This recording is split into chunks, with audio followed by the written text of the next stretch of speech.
Hi, good afternoon. I just want to welcome you guys to the discovery workshop for the Raynham Master Plan.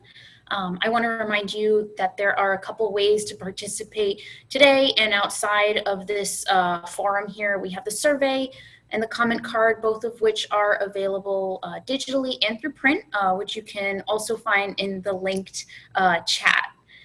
We also have our email and telephone number, so you can access us there, and you can also sign up for our mailing list to stay up to date. I do want to remind you this is a public meeting, so we are being recorded. We have a few more minutes before we start, so feel free to check out the workshop page and or the master plan workshop package. And as we get going, we're just going to ask that you mute yourself so we can limit that background noise. But if you have a comment that you wanted to share with us, just simply click on the raise the hand feature or just show us your video, wave your hand real quick. And if you're joining by phone, it's *9 or *6 to unmute yourself. *9 is to raise your hand.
I think we're going to give it just a few more minutes before we start.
I see we have a few more visitors, so I just want to welcome you to the Master Plan Discovery Workshop.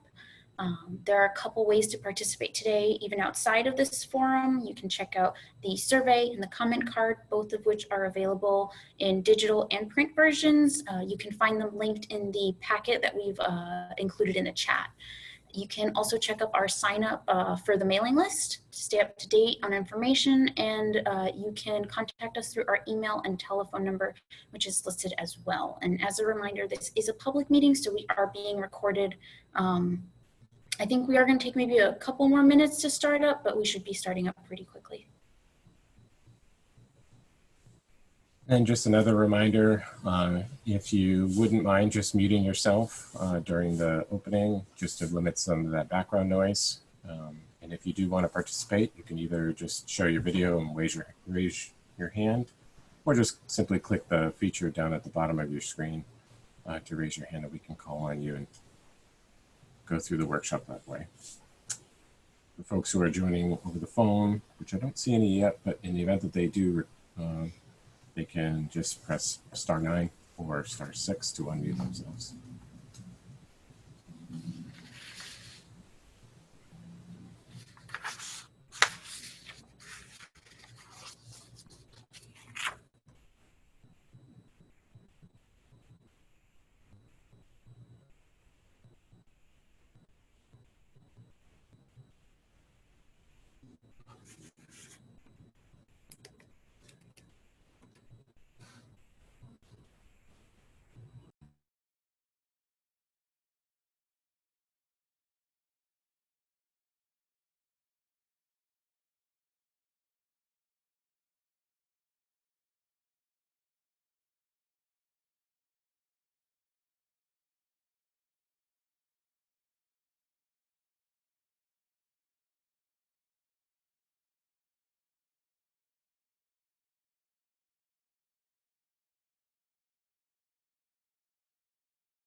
Okay, I think we should probably just get started.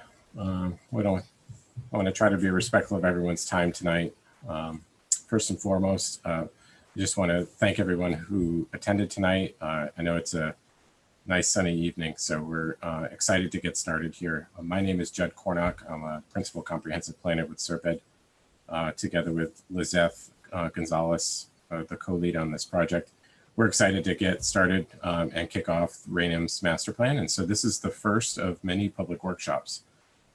And as you know, because of the COVID situation, we're doing this all virtually. We hope to get back to in-person events, but for the time being, this is how we have to make it work. So just a few logistics before we get started. As I mentioned before, if as we go through this workshop and we're talking about specific topics, if you have something that you want to share, just wave your hand or click the raise the hand feature and we'll get to you. You can also use the chat function to send messages to any of the SERPED team. If you have any technical difficulties, we've got plenty of people on staff. However, there will be some of them who will be leaving. So Sarah, if you mind, just raise your hand. She's handling any sort of technical issues that we might have tonight. I'm seeing that we have approximately 5 or 6 folks here tonight. So we'll probably, instead of doing breakout rooms, we'll just have the main discussion in this main meeting space. But I'm going to get right to it and go through the presentation, just a few slides, and then we'll get to those main discussions. As I mentioned, my name is Judd Cornock, Principal Planner at SERPED. Lizeth, do you want to just take a minute to introduce yourself? Sorry, I'm surprising you. No, you're fine. Hi, everyone. My name is Lizeth Gonzalez. I'm a Senior Transportation Planner at SERPED, and happy to be here with everyone tonight. So we're the project team co-leads, and I'd like to start off with an explanation of what SERPED is. SERPED is a regional planning agency. It stands for Southeastern Regional Planning and Economic Development District. We are one of 13 regional planning agencies in the Commonwealth, and we provide a variety of planning services to our 27 member communities in Southeastern Mass. Master planning is one of those planning activities, and Raynham is one of our communities. So again, we're excited to be here. In our role, think of us as your administrative assistants. We are here to listen to you, to provide you the data that you need to make decisions about what the future of Raynham should look like. And we're here to gather your thoughts about what that future looks like to you, identify goals and priorities, and then ultimately craft a plan that you're going to be using for the next 10 to 15 years to achieve those goals. So an obvious question is, what is a master plan? Well, as you can see on that slide, it's a comprehensive long-range municipal planning document. So comprehensive in that it encompasses all components of the community. So you can see down on the bottom of the slide here, these are the chapters that Mass General Law requires that the planning board include in a master plan. So we'll be talking about all of those elements or chapters this evening, but you can see it ranges for the entire community. Again, that whole idea of comprehensive.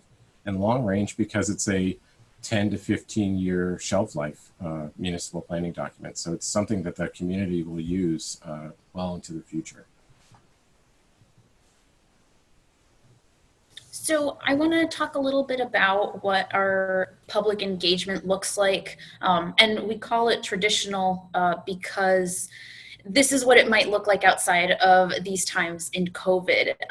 We like to organize in-person events that take place in town that are available and accessible to everyone. We aim to have interactive setups that let you walk around the room, talk to people, get to know the information, and become familiar with the material. And we like to create engaging activities so that you're in discussion groups, you're doing group exercises, or you're simply talking to an available staff member to bounce ideas off of. And visual because master plans can be a lot of information. It's a lot of data and it can become overwhelming. So part of that is making sure that the data is accessible to individuals, it's appealing and it's visually attractive. And that also goes in line with the presentation for the master plan itself. We try to create a whole package around the project. And next slide, if we talk about public engagement in these times, obviously we've had to pivot a little bit, and that means we've gone more virtual. In place of those in-person meetings that I just mentioned, we're focusing on Zoom in order to have some face-to-face that replaces that in-person, at least for the time being. And when it comes to social, we've enhanced our engagement online, and that means an individual page for the workshop. That means a Facebook page with increased and consistent activity on there. And this is our actually first Instagram page for a master plan. And it's been a great way to engage with both the public and small businesses to see where they're at right now, what they're looking for, and how they engage with each other. And despite all this technology, we've gone back to some basics, just collaborating with local newspapers, sharing content with them, and also printing out flyers and sending them to the local public library so that way they can include in their curbside pickup packages. So that's just a taste of what we've been doing during these times now.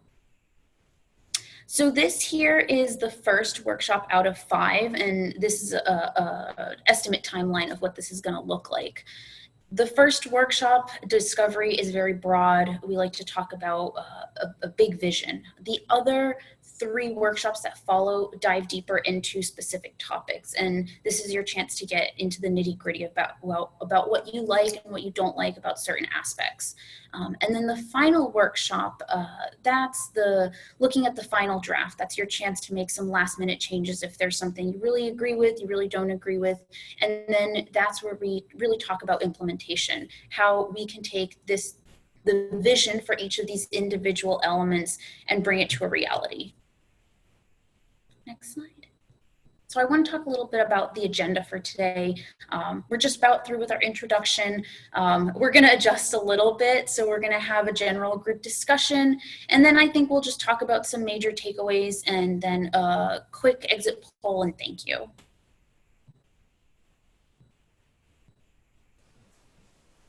So before we get started, just a little bit of background about what we know about Raynham, and as the slide indicates, it's really important for us to learn more from you folks, because you are the experts. You live in the community or perhaps even own a business in the community, so it's important for us to hear from you. But right off the top, your population growth has slowed.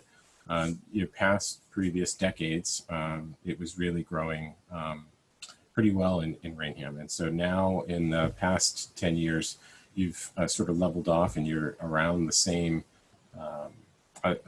growth rate as the Commonwealth and the Plymouth County, Bristol County area. However, your population, just like many of the communities in the Commonwealth, is aging. So your median age is up to 42. It's up for almost 4.5 years from 2000. Your household size has remained relatively steady at 2.7 people per household, both in 2010 and 2018. Your median household income is at roughly $100,000. That's comparable to Bridgewater, your neighbor, however, is lower than other neighbors such as Easton and Lakeville. Your total jobs grew at 9.5% from 2000 to 2008, or 2010 to 2018. But again, slower than your neighbors, and for the most part, all of the neighbors around you. So for example, Easton and Lakeville and Middleborough.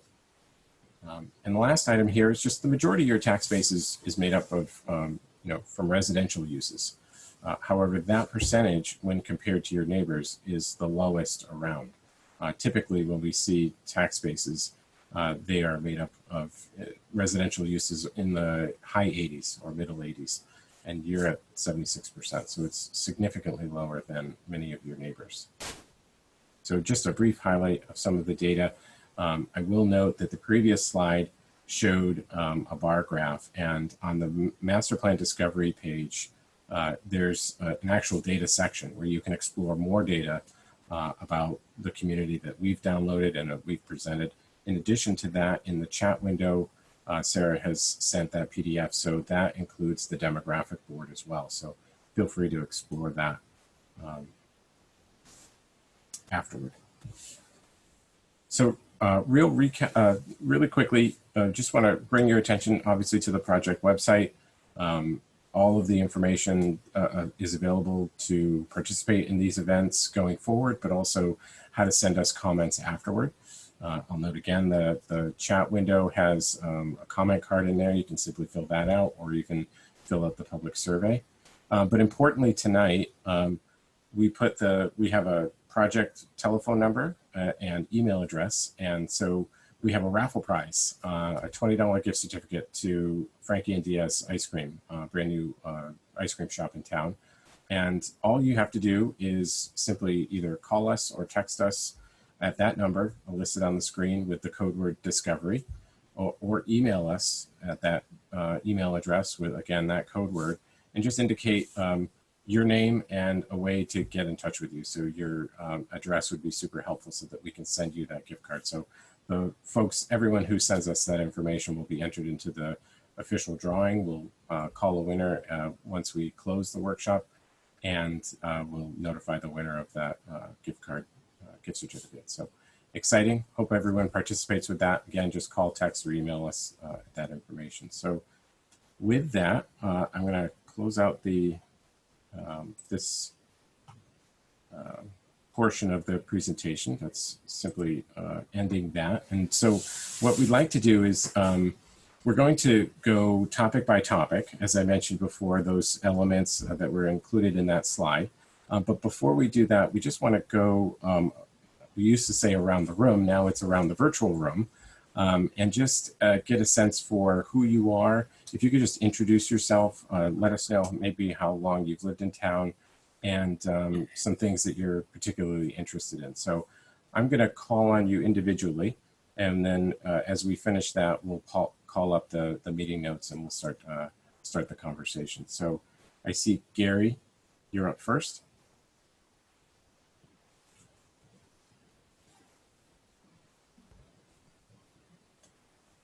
Can anyone else hear? For the past 30 years, can't hear? Yep, we're good. You're good? Yep. Okay. So live here with my wife and my daughter, Emily, and we enjoy living here in town. I'm also a member of the Master Plan Committee. Yep.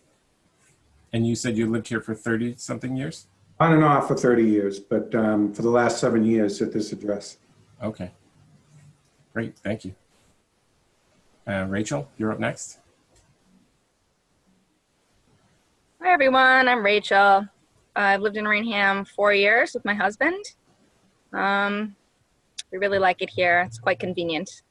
I would say I'm also on the committee, too, the Master Plan Committee. And I'm also interested in development of land around town and who's developing that land and what the zoning is for that land. So. Great, thank you. I see, Jim, you look like you're potentially still trying to connect to audio, so we'll come back to you. How about David? You're up next. Hey everyone, Dave Lamaco, brand new to the town. I bought our house last July, so I think I just had my 1-year anniversary here. Here with my wife and my son, member of the Finance Committee here in town, and I'll be on the Master Plan Committee. So, yeah, do you know how to turn on the? Whoops. I think I'd love to see a walkable town center. Just, I'll be advocating strongly for that. Great, thank you. Want to be seen? And I see Jeff, you're up next. How you doing? Yeah, a little technical difficulty. Sorry about that. I was trying to turn on the video. Maybe I'll figure it out by the end. But clearly, my name's Jeff Kelleher. I'm a 45-year resident. I'm a 25-year member of the fire department. I'm a captain on the fire department. I'm all ears tonight, folks. Awesome. Thank you. Kevin, you're up next. Hey, how you doing, everybody? I'm on my pool deck, so don't mind me. I moved to Raynham from Bridgewater in 2001. Been here ever since, laid down roots on my second home in Raynham. Raised all my kids, or still raising my kids in Raynham, all in the school system. Also on the Master Planning Committee. What I'm looking for is, I've always been an advocate for growth, as long as it's controlled growth. Making sure that we're managing what kind of growth we're doing, so it's in the best interest of the town and the residents. I'd also like us to see, on top of control growth, is in the future is look at current infrastructure that we have in town and find out how to best use that infrastructure, even if we need to tweak it. Maybe some roadways need to be tweaked, maybe some traffic lights need to be tweaked. So looking at just the overall current infrastructure, how can we make it better? And then having growth, but making sure we have controlled growth going forward. Great, thank you.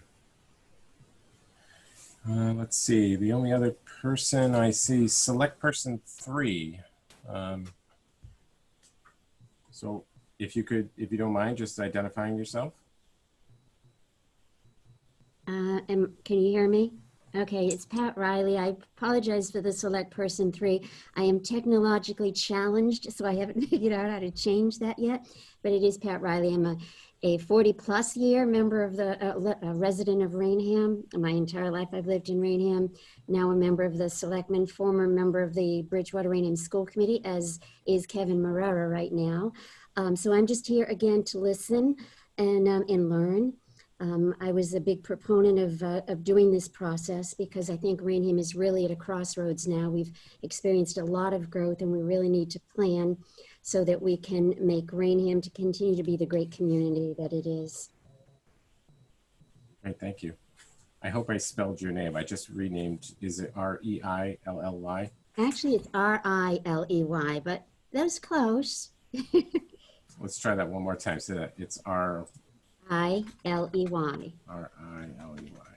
Thank you. And you You're gave me a name, so thank you. Yeah, you're welcome. And then I see G. You're up next.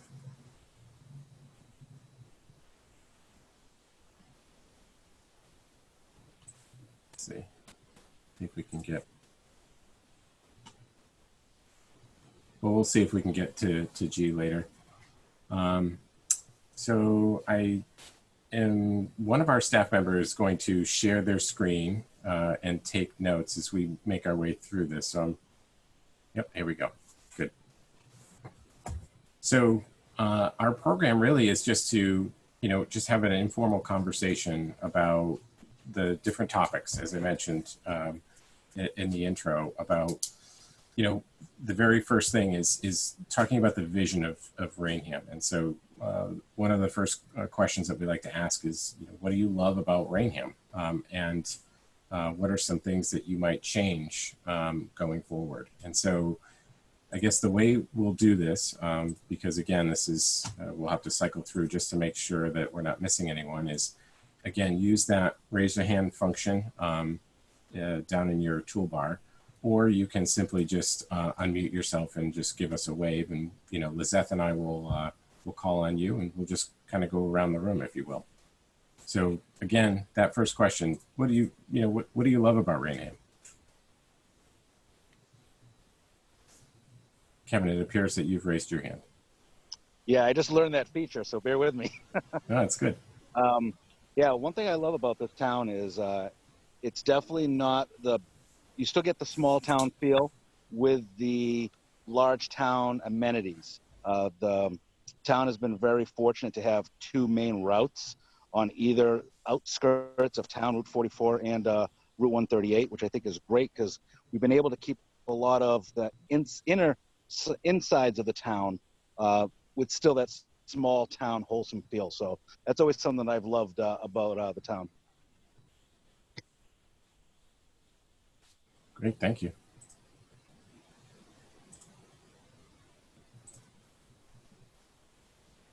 Rachel, looks like you agree. I'm clapping. I also like how convenient it is to Boston and Providence. I work in Boston, so we have a bus service that goes into Boston, which is totally convenient, and the highway right into Boston and into Providence. So I definitely love that about it. Now, for the folks who have been in town for a long time, they must have seen that dramatic change. I can imagine what that must be like to see, corridors like 44 develop in the way that they have. And I imagine that there's some history to all of that. Is that, how does that play into, I guess, your that small town feel? Kevin, I think it's sort of what you were describing. I hope I encapsulated that correctly. The idea that you can have those amenities, but also be off the beaten path. Yes, you're absolutely right. You hit the nail on the head with that. Okay. It's nice. It's nice to have the convenience of being on a side street or a smaller street, but yet when you need to run to the grocery store, you're not running 12 miles to go get a gallon of milk either. So.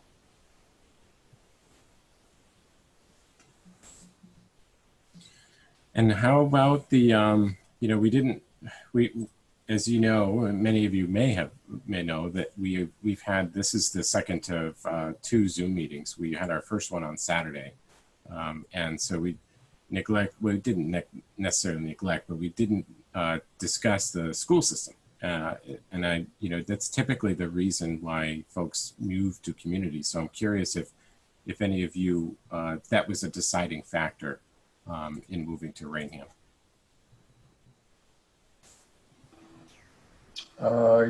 Yes, David. Yeah, the school system here was a drawing factor when we were looking for a home. It wasn't the only factor, but it did play a role in selecting Raynham as our eventual landing spot. Okay. Do you mind me asking what the other factors, were? I needed a house with an in-law apartment, so that made selection a little bit less robust than you would like, but yeah, just enough square footage for my parents to set themselves up was important. Okay.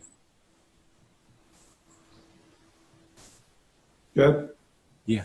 Hi. Yeah. So my wife, Erin, who grew up here in Raynham, unlike myself, who grew up and went through the Middleborough school system, she really enjoyed her experience in the Bridgewater Raynham school system.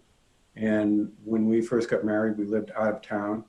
And when we decided to move back, that was one of the biggest factors, was getting our daughter Emily into the ER school system. Mm-hmm. Mm-hmm. So she could have the same experience. Okay.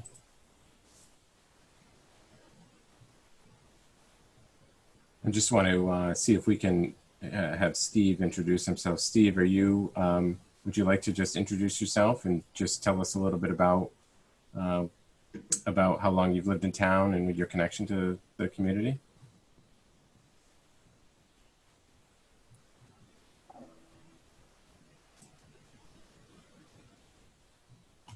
I guess we'll come back to that then.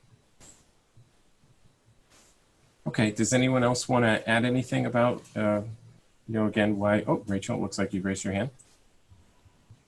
Okay, I figured it out. Although it's not in Raynham, the Bristol Plymouth Technical School being available to our town has actually been a beneficial factor. My stepson decided to go there, and so our address being here has helped us out. So having the availability of different school options is a benefit, I think. Okay. I've had several family members, Rachel, go through the BP high school and done extremely well and enjoyed it there as well. Okay, let's transition perhaps. Lizette, do you want to take one of the next ones? Sure. Do you want to stay on vision here? Sure. Okay. Given that we talked about a little bit how we've had some long-term residents and you've seen these changes, what other big picture improvements should the town consider as we look forward into the future?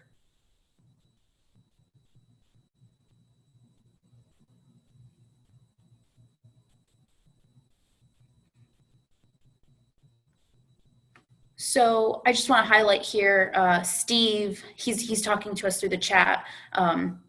He said he likes the mix of open spaces, well laid out shopping areas, and easy to access highways. And he's concerned about keeping up quality of the high schools.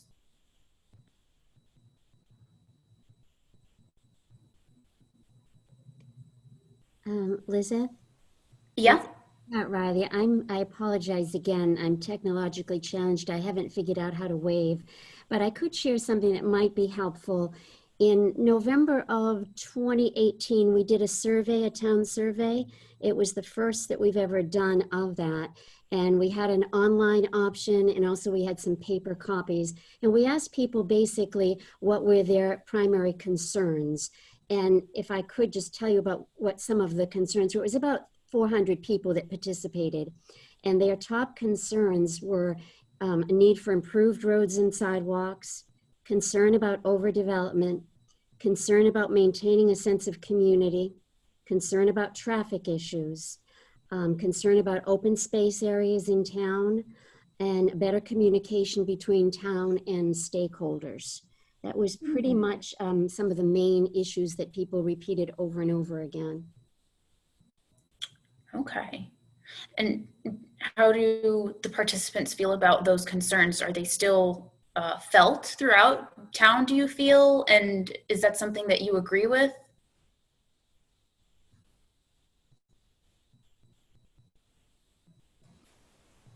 I see Rachel's got a thumb up. Thumbs up, right. Looks like Kevin's got his hand up. Yeah, this is Kevin. Yeah, I think Pat hit the nail on the head pretty well. I think that's kind of like the vibe of everybody in town. I know one thing that she had mentioned that I had brought up as a future vision with current infrastructure is adding sidewalks in around town.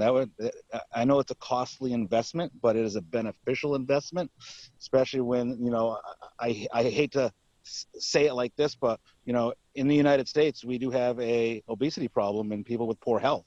So we should be promoting more healthy living. It's tough to get people to go out and walk if they live on a main street because there is a lot more traffic over the years. So I think if we can look forward and getting sidewalks built in on the more heavily traveled streets, I think it would help out the community greatly. Internally in the town, just to get everybody out and moving. Great. Yeah, that's great. Thank you. And that you mentioned it, Pat, we have also put out a survey as part of the master plan efforts. And so far it's still open and it's going to be open for quite some time. At the moment, last I checked, 87% of people said they wanted to see walking trails in town. So it's interesting to hear you guys echoing that as well. Definitely, and I would just add too, I think where the town has grown so much over the years, and as I said, I've been here for 40 plus years, there is a concern about trying to maintain that sense of community. That's one of the really great things about Raynham. We have great volunteer groups, we have great organizations, but with so many new people coming in, how do you incorporate them into the fabric of what is Raynham? Mm-hmm. And how do you maintain that sense of community, even with a lot of development? Yeah, for sure. I'm just curious if Pat, is that survey readily available on the town website or a place where we could, comb through it? I will definitely get it to you, Jed. Okay. For sure. Very good. Thank you. Mm-hmm. I say we could probably move on to the next topic. That is land use. But let's do this. Let's skip over land use because sometimes that can be kind of a big topic. We can hit more of a specific thing on housing. And so, does anyone have, I guess, a primary concern about housing in Raynham? Do you feel like perhaps there's not enough variety, or where the variety is, it's not a good location, or perhaps you feel like homes are a bit too expensive? Does anyone have any of those types of concerns, or are you pleasantly happy with the way things are?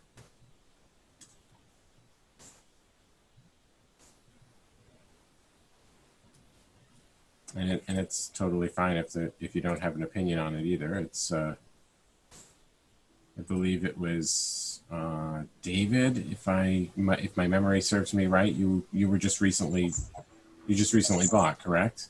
Correct. And I live over by the middle school. Yeah, I really I like the neighborhood and the sort of abutting neighborhoods around around my house. I think it's seems to be a lot of thought put into sort of setback and spacing around the houses. I'm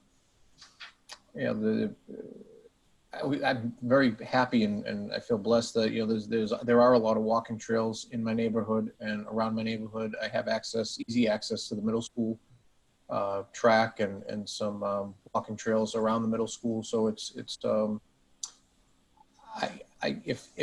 if that's emblematic of every neighborhood in Raynham, I think Raynham has done a nice job. I don't necessarily have that perspective that what other neighborhoods in Raynham in totality are like. I think the area around Titicut, up Titicut and down Catherine's Way is really well done. From a sort of space planning and design aesthetic point of view. That's kind of my. Thank you. One of the major challenges that communities face is continuing to allow for, as the population ages, allowing for folks to stay in their home rather than having to move out of town. And that's a typical concern and a typical issue within each community especially in southeastern Mass. So I'm curious if any of you have had experiences with perhaps your parents having to move out of town, or if you're considering having parents, potentially live with you, that kind of thing. And if they were to, obviously live in the town, do you find that it would be affordable for them, I guess?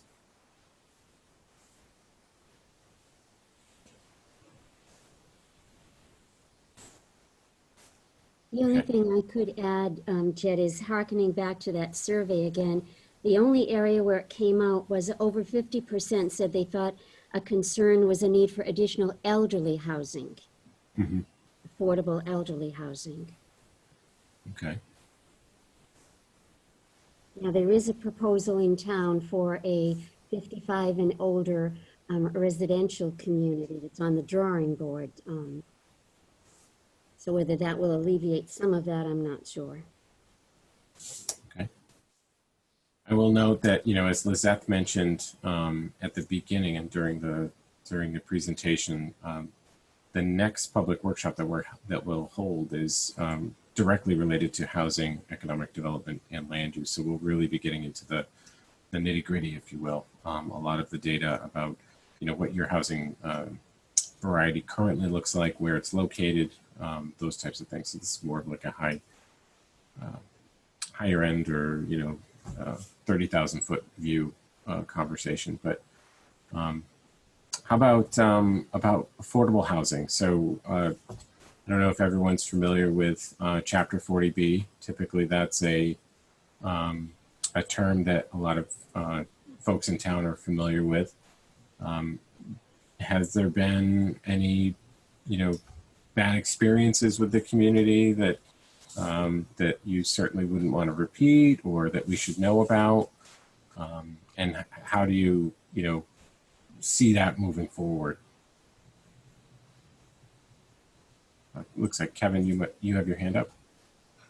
Yeah, I also serve on another commission here in town, and over the time I see a lot of plans and a lot of applications come before the commission that I'm on, and I've noticed with the 40B, I think it's a wonderful option for those that want to come to a great community.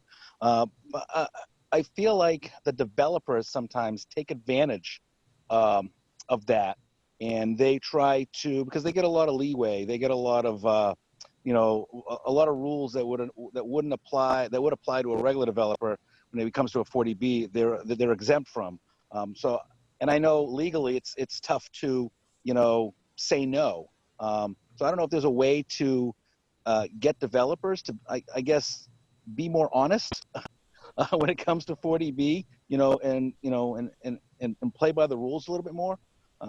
I've seen some developments try to go in where, you're about 20 feet from the next house and they're trying to fit in as many as they can. So I don't know if that's something that can be looked at in the future.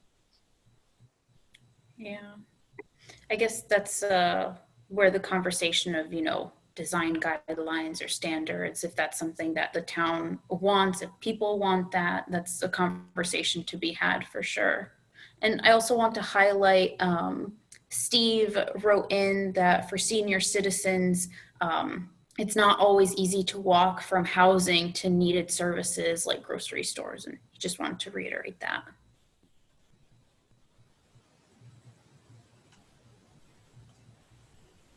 Any other topics or any other concerns related to housing before we move on? Okay, I don't see anyone. Lizette, you want to take the next one? Sure. So the next topic is economic development. And I know there's a lot of conversations going around whether or not Raynham should keep growing, Raynham should stop growing. What are your general thoughts about economic development in Raynham and how that should look?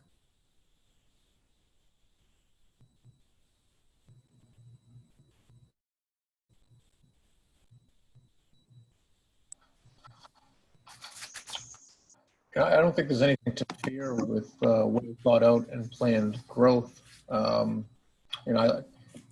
restaurants can be open and coffee shops can be open, I do enjoy having options when it comes to places to eat in town, and kind of spending money in the town you live in is obviously a benefits the community. So I think developers are developing a town based on their needs. Then you could have some disjointed plans, and development can be a little bit confusing, if you will. But I think with proper zoning and the application of proper zoning laws and a really good master plan, I don't think there's anything to fear with growth. And I think you can entice, create some opportunities to entice some businesses to come into town.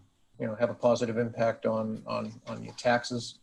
Have a positive impact on the services that are available in the town. Have a positive impact on job opportunities within the town. I think if earlier you had talked about population of the town had kind of flattened out a little bit. The curve had flattened out a little bit, comparing it to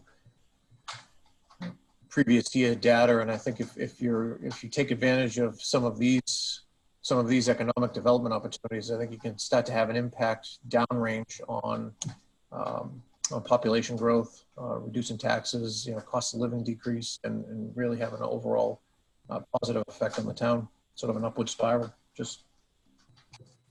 This is an area where I think you should lean into during this master planning exercise. I think this is where there should be more, whether it's shops, small, less conglomerates, less chains, and more shops, more single-owned businesses. Mm-hmm. For sure. And are there places that you or anyone in the group thinks where this type of development should take place? Are there some more appropriate places than others for that?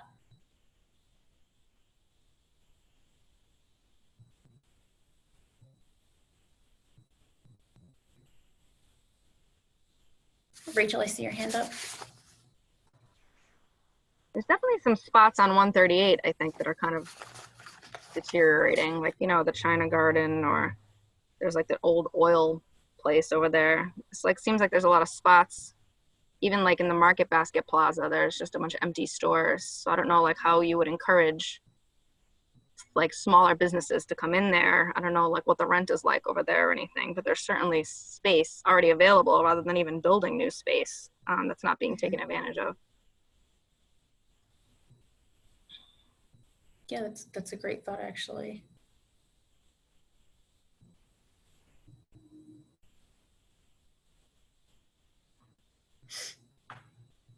Any other thoughts on where growth might take place? And to add to that, where growth shouldn't take place.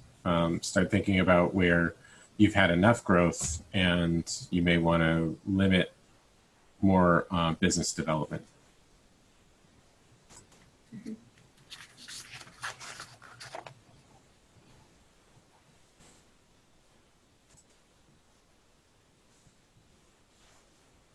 Okay. And I know we had oh, go ahead. I'm sorry. Haven't figured out the raise my hand thing, but you talk about limiting growth. So I live close to Route 44, and so opposite of what Rachel said, and that comes to mind with the opportunities over on 138. There is a substantial amount of business on Route 44, and you travel that road on any given weekend or a weekday, and you can see the traffic. I'm not against economic opportunities on Route 44, but right now I think there's enough existing infrastructure with the existing buildings. It'd be hard for me to go along with new buildings popping up and new businesses, just throwing more traffic and an abundance of unoccupied buildings on that road, because it's certainly congested enough. So I would know you be that, more in favor?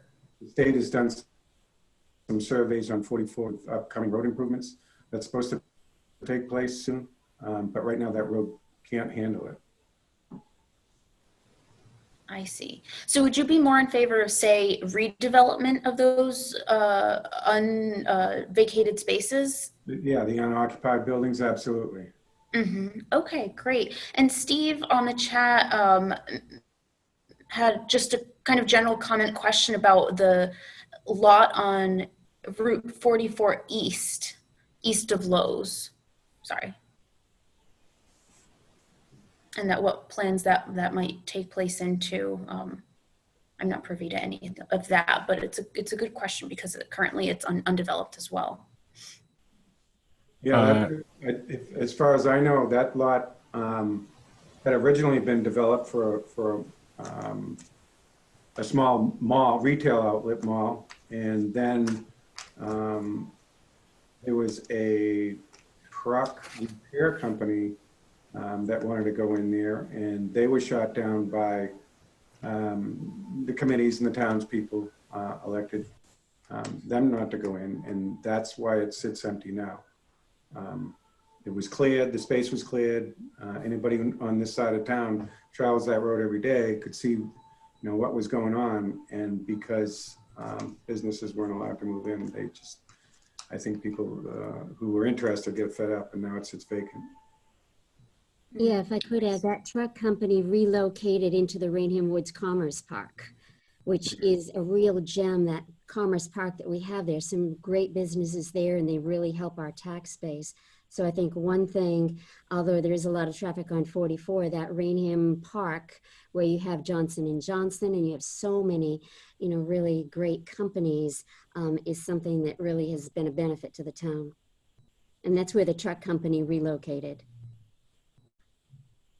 Pat, that's the Paramount Drive location, Yes, correct? yes, Okay. exactly. Yeah. Rachel, I noticed you had your hand up.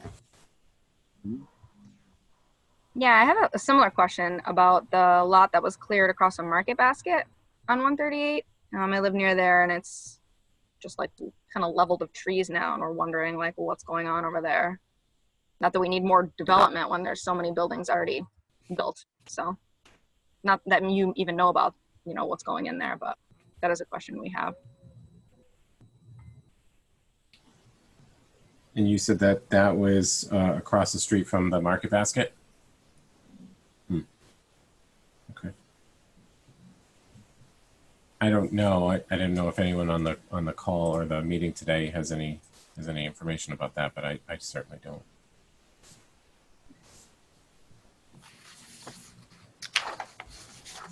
And then I know there was some conversation. Go ahead. Does anyone have any other comments? Just one last thing, it's along the lines of economic development, but it also might tie with sort of space planning and something walkable. I mean, green spaces, centralized parking lots. 44 is great. It reminds me of Route 1. It's like you just drive it, you go to the store, you're done with whatever you're doing, and it doesn't feel like a sense of community necessarily. And 138 is even tough to negotiate on foot.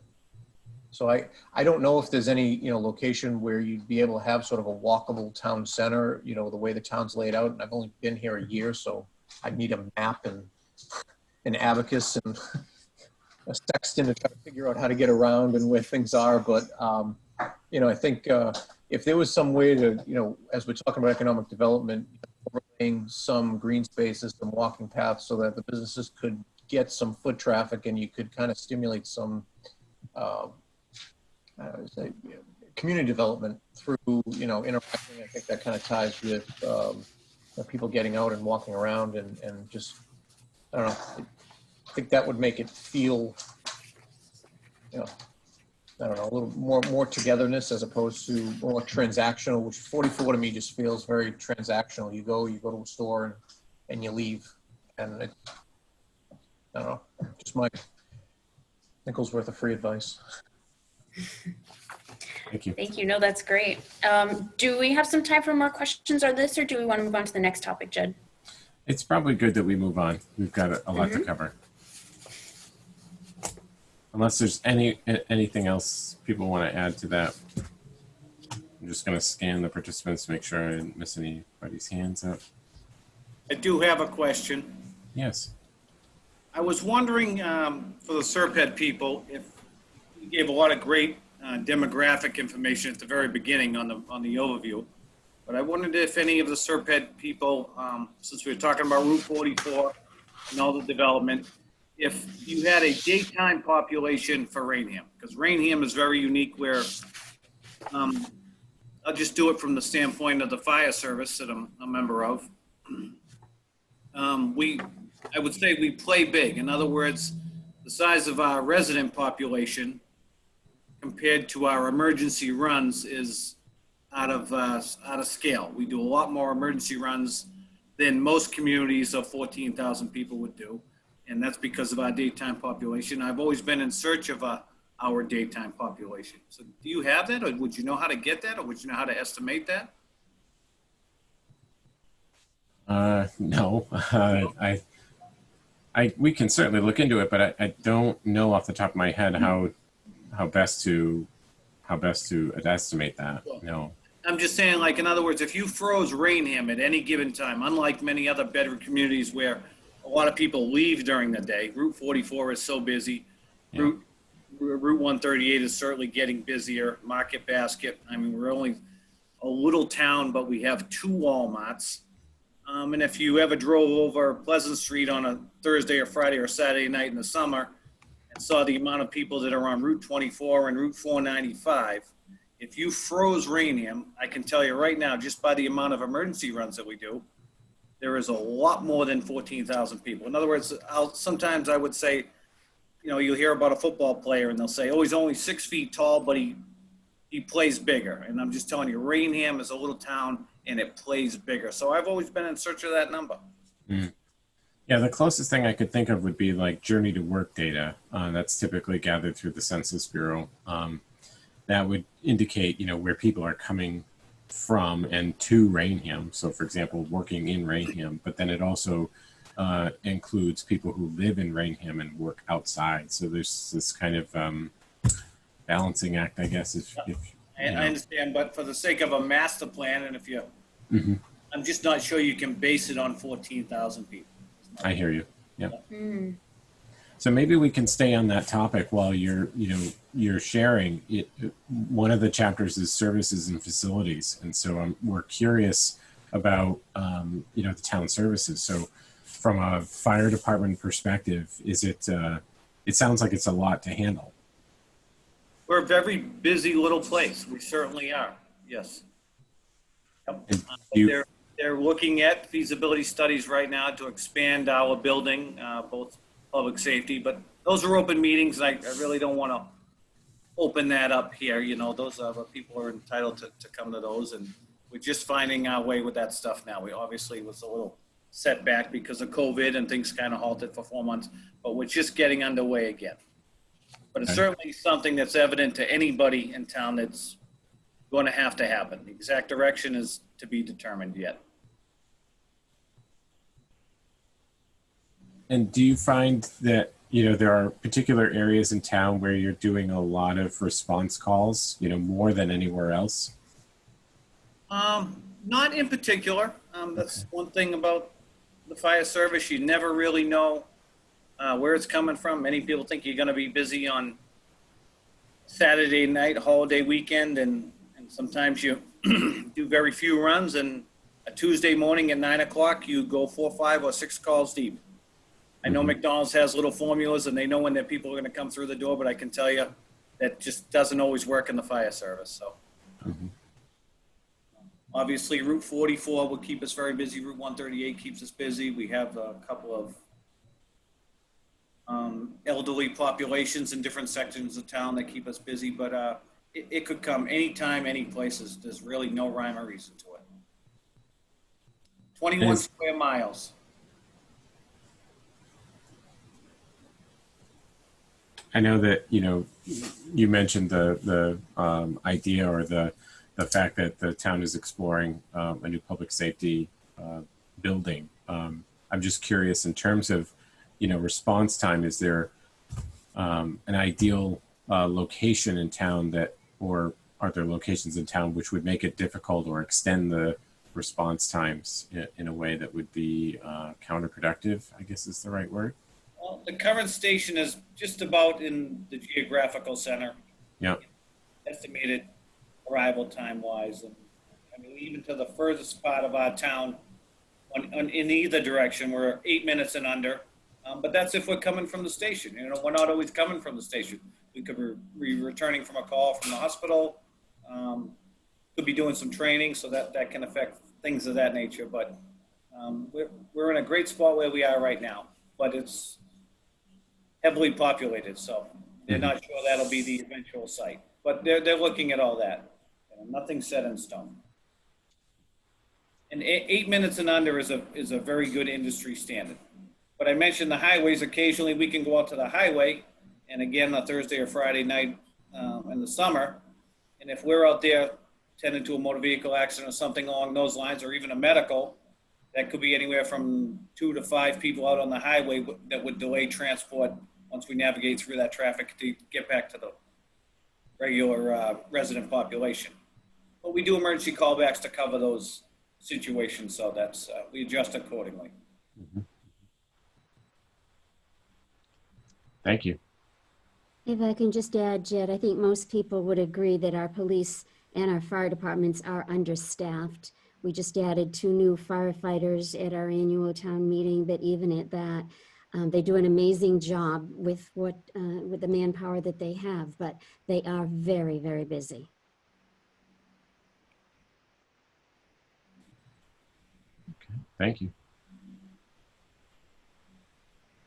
So one of the other questions here is, you know, are there town buildings that need improvements? It sounds, you know, like obviously the public safety building that's underway, but are there other locations? So one of the things that, you know, we learned is that the community just took on ownership of the public library. And it sounds like that's a sort of a lengthy process after Springtown meeting, but I'm curious if, you know, folks have spent time in that building and feel like, you know, it needs improvements or expansions, et cetera. And are there other locations in town that you feel the same way about?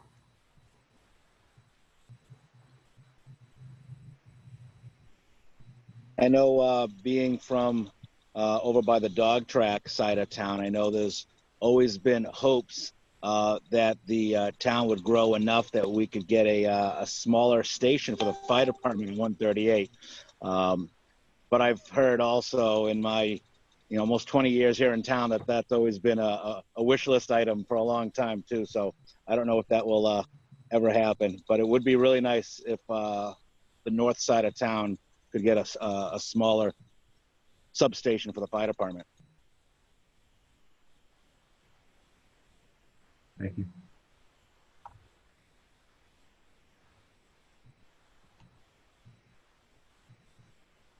Anyone else?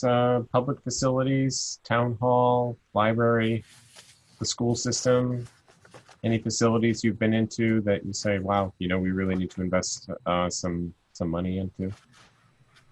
I would just add to Mr. Marrera's comment that part of that feasibility study that Public Safety Building Committee is going through now, or the town's going through now, part of that feasibility study, Kevin, is to assess the needs and geographical response times and needs of that. That's one of the bigger components of the feasibility study. So see what comes out of that.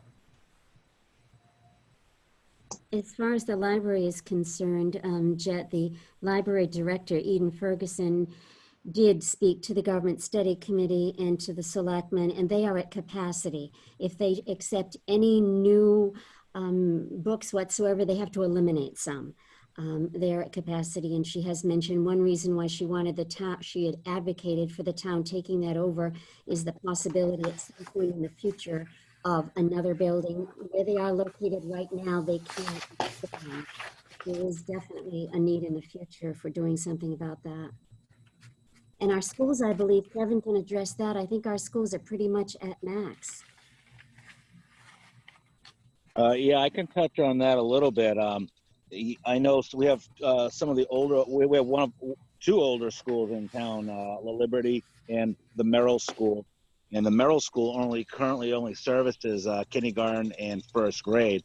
And they are at max without having classrooms over maxed.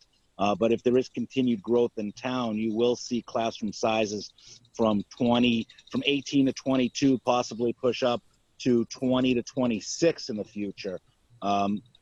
So, you know, that may be somewhere down the line where the town may want to look at building a new school for the lower grades and possibly even consolidating some of the grades into another building. Like I said, one school right now only services 2 grades, and anybody, you know, who lives in town could probably tell you more how old that school is. Pat or Jeff, I don't know if you can tell us how old the Merrill is.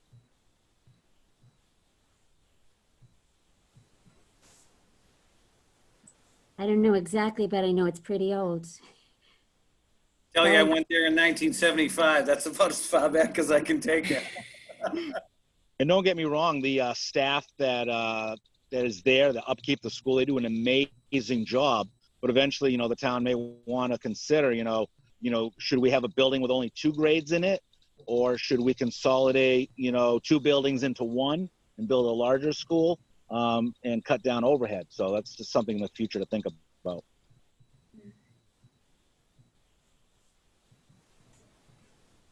And we'll get into, as I mentioned before, just like with the land use, housing, and economic development, we'll get into the weeds on the services and facilities and transportation circulation towards the end of this of this project. So it's a little ways off, but you know, we'll get into the age of all of the buildings and some of the deficiencies, and then you know, really just start asking questions about, you know, for example, the Mass School Building Authority.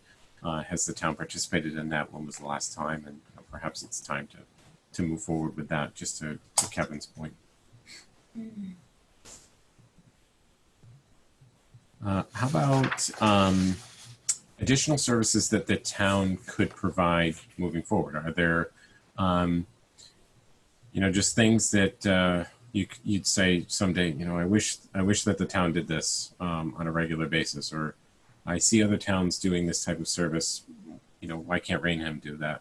I'm curious if anyone has had that experience or wants to share anything like that.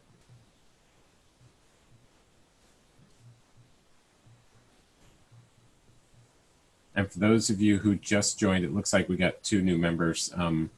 The raise the hand feature just allows us to know that, you know, you're interested in speaking. You can also just turn on your video really quickly, just give us a wave. That way we can see, or just unmute yourself and start to talk. That's we've got a small group. And for the telephone number who joined, we'll see if we can reach out and see if we can get you a rename, because I only see 896 and a bunch of digits. So if there's something that you wanted to share, by all means, just unmute yourself and let it rip, I guess.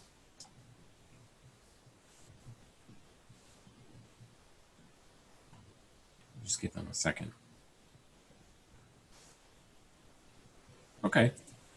Well, let's move on to, let's see, what's our next topic? Transportation circulation. That's an interesting topic. So we've touched upon that a little bit earlier with the whole idea of a walkable community. Are there other transportation options that the town should pursue, going forward? Is bicycle travel a priority for you folks, and public transportation? Is there some sort of enhancements that could be made there? So I know, I just want to highlight Steve in the chat had mentioned earlier that he's interested in seeing bicycle, either infrastructure on road or off road. You can correct me if I'm wrong, Steve, in town development moving forward.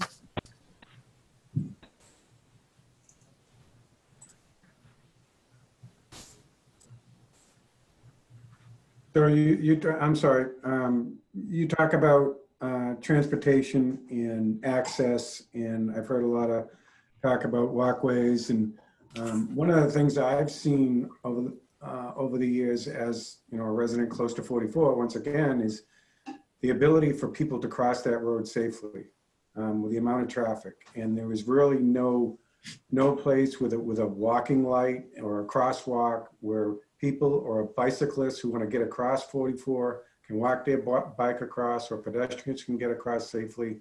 I see a lot of people out on leisurely runs trying to cross that road to explore different areas.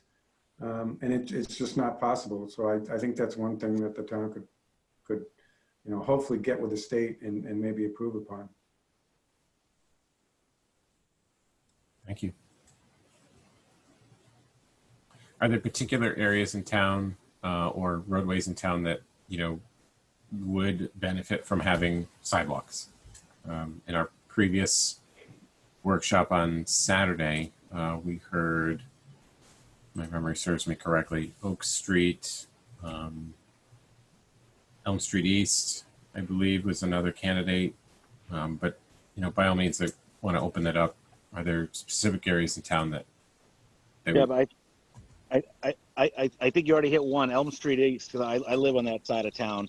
There's a lot of traffic that comes over from Bridgewater and even Raynham for the north side residents to get to and from the center of town. There's only two ways to get to the town hall from where I live, and that's Elm Street East down to 138, or Elm Street East down to into Bridgewater, and then on to 104. Pleasant Street all the way down to the Four Corners, and then extending that from the Four Corners all the way to the Taunton line. I know there's bits and pieces of sidewalks there. Probably put some on other of the main streets, South Main Street, North Main Street, Center Street from 138 down to what they call Tracy's Corner, right by the Raynham Mart. That should have a sidewalk all the way. And I'm not too sure on the other side of Route 44 because I don't travel that way that often. But I'm assuming Orchard Street, as it turns into South Street East, would probably need sidewalks also, just so we can keep everybody moving.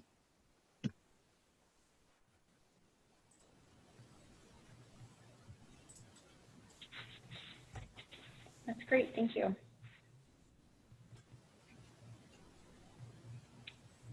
And then, does anyone have any thoughts on roadways or intersections in town that are problematic, that you've had experiences on, that you think could be improved upon?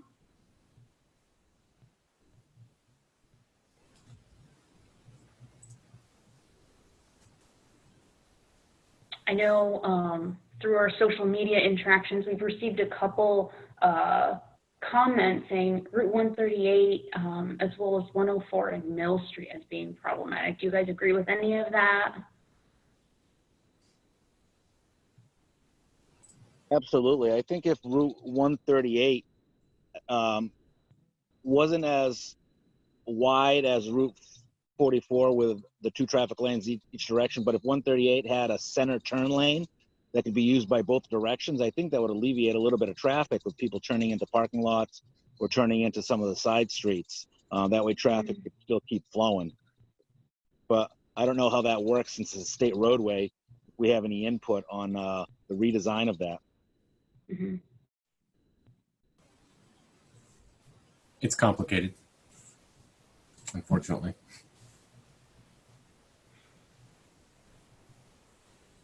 Okay, well, we heard about, what are your folks' feelings about, say, off-road paths? That's something that we heard on Saturday, and it's related to the open space and recreation chapter. Are there areas in town that, that would be great opportunities to create off-road paths or walking facilities that aren't necessarily on road?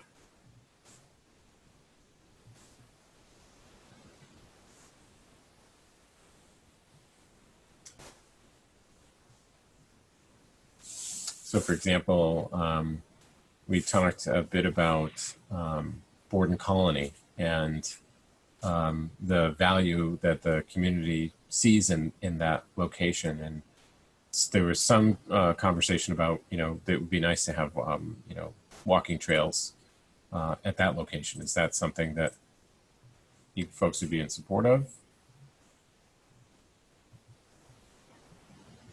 Yes, I think it provides the perfect place for that. Great. I think that would be great over there.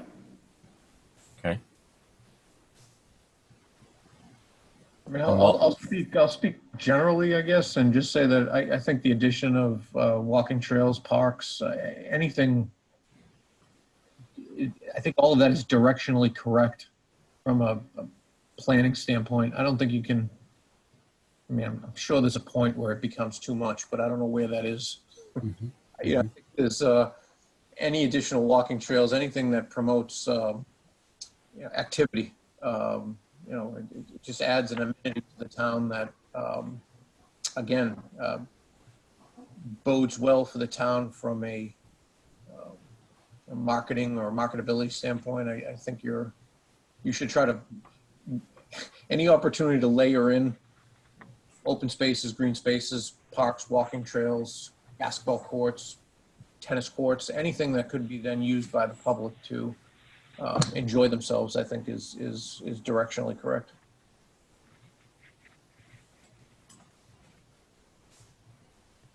And do folks have, while we're on the topic of Borden Colony, do you have any input as to, how it's used? Perhaps it's too much. There's just too many sports teams using it. Sometimes it's hard to get to, or perhaps it's just a lovely place and I love to use it on a regular basis, or I just never get there. And I wish I could use it more often. And I wish there was a spot in town where I knew, what was there. Perhaps it's the town website or something like that. What about Borden Colony? Can you, I guess, just talk to us a little bit more about that location?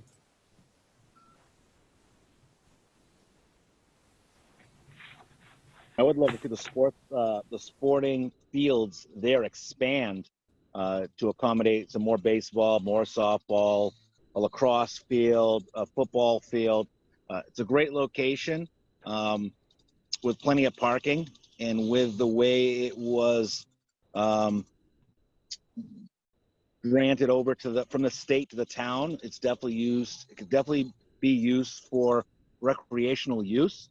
I think it's not on a very busy street, so it makes it very accessible to get to from 104 and 138. I know going to the baseball fields, my kids don't play baseball anymore, but going to the baseball fields behind the schools, sometimes it's tough to find a parking space and you're squeezing in wherever you can. We don't really have that problem over on the current King Philip Street fields at Borden Colony because there's plenty of parking.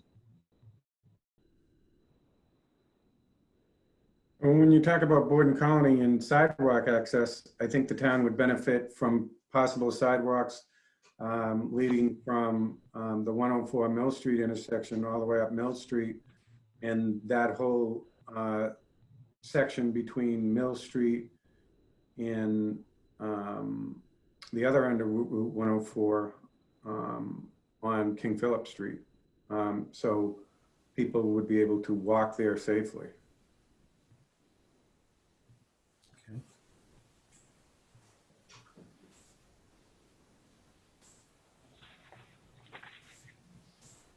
And sort of staying on the similar topic about open space, obviously acquiring open space and creating a more green area, as I believe it was David that you mentioned that. Is there particular areas in town that you're aware of, perhaps, that in your opinion, perhaps need to be preserved? Are there priority natural areas that currently don't have protection that should have it going forward?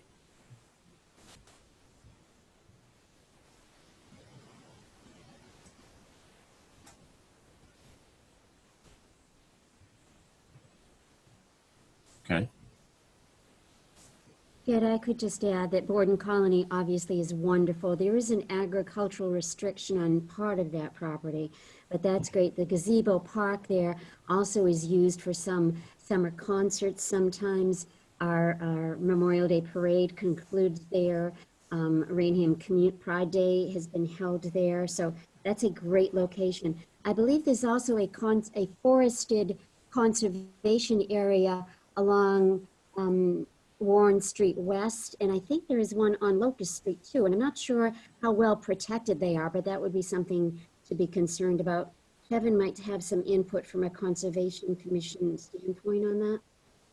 I know on Locust Street, it's actually called the Raynham State Forest, and I think it's actually owned, if I'm not mistaken, by the state. It's very small.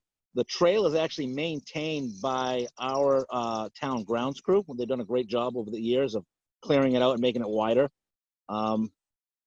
So that's a great location there, and I think that one's already protected because it's state property, if I'm not mistaken. Okay. And it seems like Borden Colony is pretty popular with all of Raynham. Is that enough for the town itself? Are there other recreational areas, and would you like to see something different?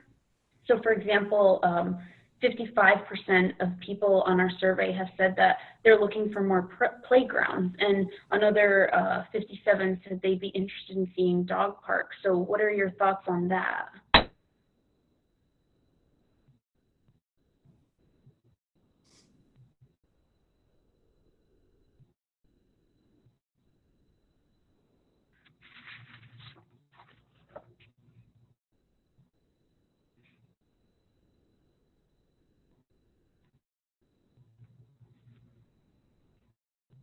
Okay. I guess, do we want to stick with open space and rec, Jed? Yeah, those are the two. I think, actually, you know what? It may make sense to go back up to land use at this point, because I think, Rachel, when you, first came on, you mentioned, the whole idea of development and zoning, and you're really interested in getting to know that a bit more. Do you want to just expand upon that? Or, you have specific concerns about areas in town? Yeah, so I live over by Market Basket on 138, and there's been considerable debate about the zoning along 138 and how it's zoned residential now, and do we want to do mixed commercial use? The neighborhood I live in is definitely against mixed commercial use because we feel like there's a lot of space on 138 that's not even used right now, and so why designate more areas for mixed commercial use that when it's not even being used? The space that is already designated for that is not really being used. And so, overall in general, I'm looking to learn more about, how areas are zoned in the town and what can go on those areas, and then, how that's decided, and, who's kind of in charge of making those decisions. Mm-hmm, mm-hmm. And then how you can play a role to... Exactly. Okay. Yeah, we've heard of, the challenges or the disagreements, if you will, about the 138 zoning. And so we're interested to hear, obviously, a little bit more about that as we learn more about Raynham. And, you know, specifically what people's concerns are. It sounds like you itemized just a couple of things, more redevelopment versus new development. Is that, am I hitting upon that correctly?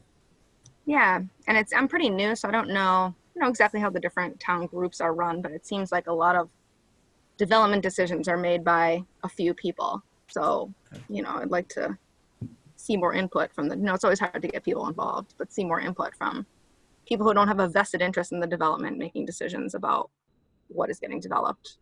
Mm-hmm. Mm-hmm.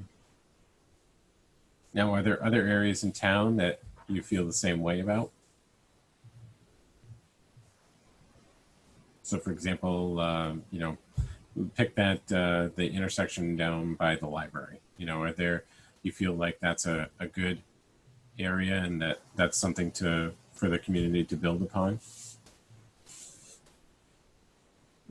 I guess the more specific question is, you know, would you like to see more mixed use perhaps in that location versus in another location in town? You know, something that's more centrally located, or perhaps it's just on the outskirts of town.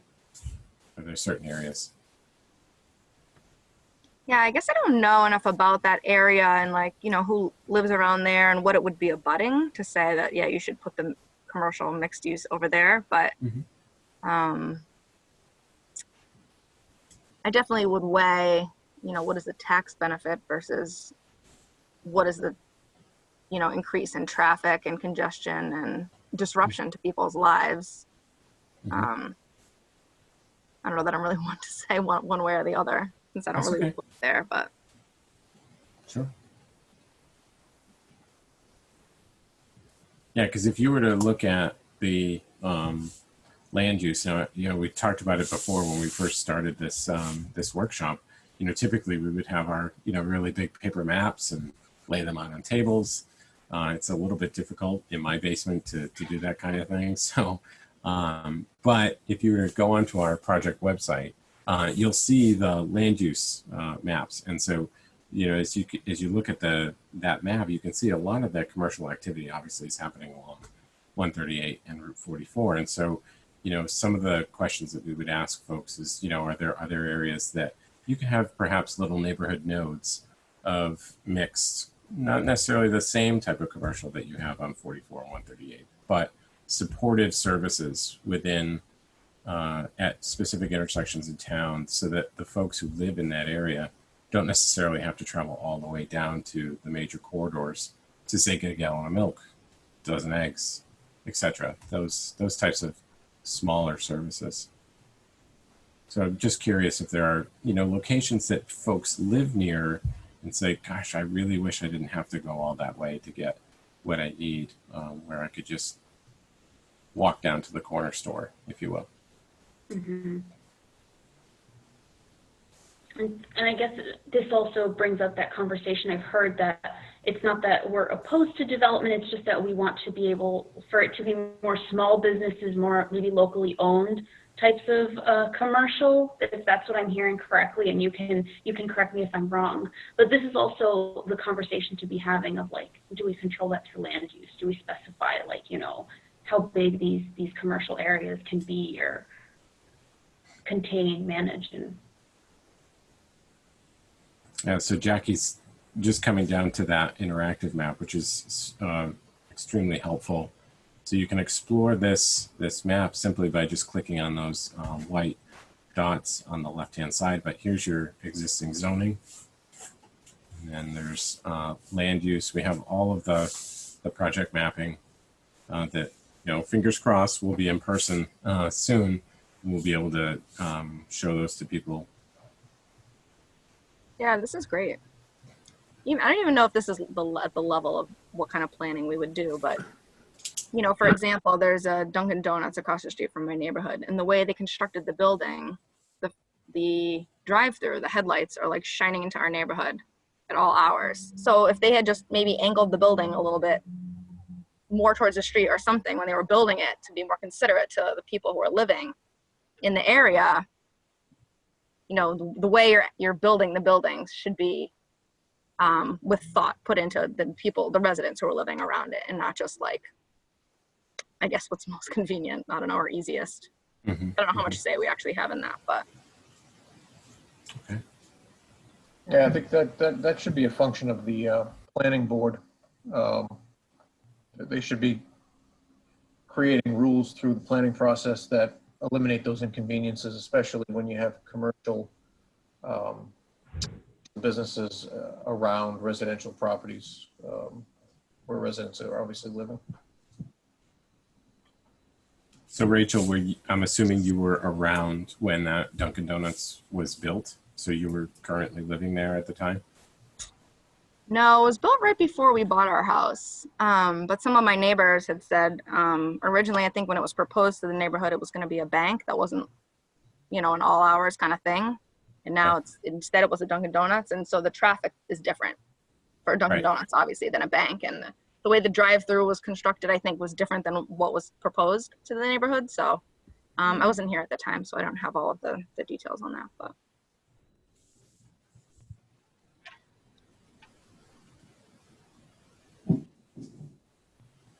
Yeah, communication is typically key, especially when a new development is proposed. It's difficult, as you may guess, to reach everyone, but at least the abutters who live in that general vicinity. And I believe it was just David who made that comment about, especially when you're dealing with residential abutting commercial. yeah, definitely. I don't want to be unreasonable, but I definitely would like to be made aware or involved in what's happening, because it definitely affects your property value as well.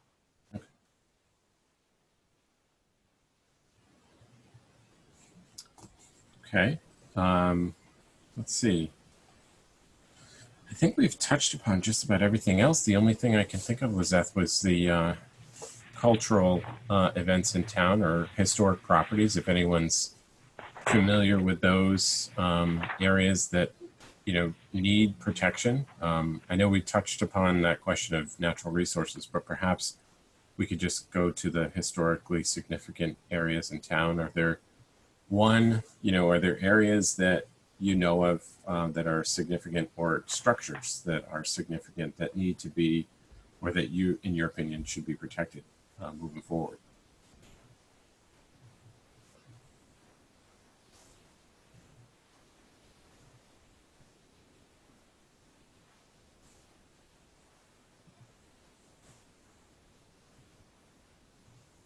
Okay, typically what a community would do, similar to a master plan, is they create what's known as a historic preservation plan. So it's a inventory of all of your sites, all of your structures, and then it's it's an easy to understand plan moving forward to perhaps create historic districts or demolition delay bylaws, things that would allow the community to, have a say before a historically significant structure is either torn down or renovated, to keep that character. But that was one of the things that we had seen that the town doesn't currently have, unless we missed it. I don't know anything about the historical sites, but I have to say, when I'm on the Raynham Facebook page, people are always posting like old-timey photos of like, look at this building, this is what it used to look like. And it seems like there's a lot of people in town who are really into that. They're not on this call, I guess, but like when I'm on there, I'm like, wow, like people really take their history seriously. So there's some data on there maybe that we can gather. Yep. The town page. Yep. Now, I believe that there is a historical society in town. I don't know how active it is, but we are attempting to get in touch with them and find out more about what they do and how they do it.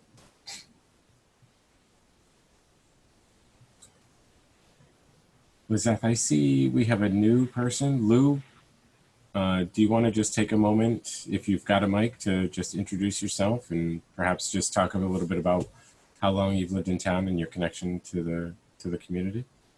Can you hear me? We can. Mm-hmm. Okay. Lou Bousquet. I grew up here. I'm 75, and just for your records, Merrill School was opened in 57. I was there. I've been in this town all my life. So it's changed a lot, or an awful lot, over the years. Other than that, I don't know what to tell you. I am on the historical commission, by the way. Excellent.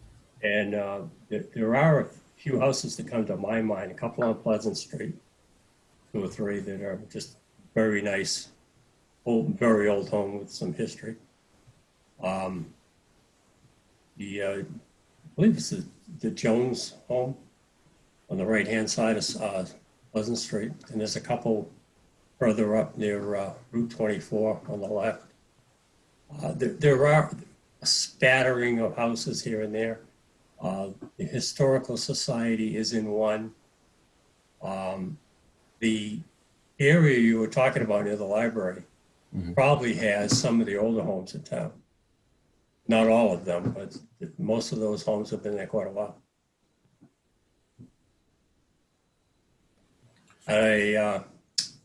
I'd kind of jump around on you a little bit, if I may. The floor is yours. Thank you. The Borden Colony, Pat Riley mentioned, Selectman Riley, that has an agricultural preservation restriction on it.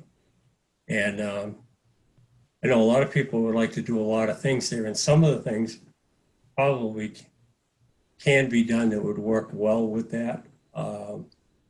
But I would hate to lose that open space. There's some interesting collections of butterflies in there in some of the hills and fields and so on and so forth. There's a big piece of property right next to the Borden Colony. It's privately owned that would be a nice addition to that. It's an old farm. There's not many big pieces left. There are a few, and they're going quickly, and storage is helping it happen. Other than that, I don't know what else to add. I mean, other than, there's a couple of the ponds and some of the pretty areas. It'd be nice if you could do some walking things around Hewitt, up in that general area, off and on Main Street. Trying to think of some of the other ponds, perhaps. Some of the comments about the sidewalks, I agree, in town. The bikes, I don't mind sharing the road with it. People just learn how to ride one. They seem to have forgotten that.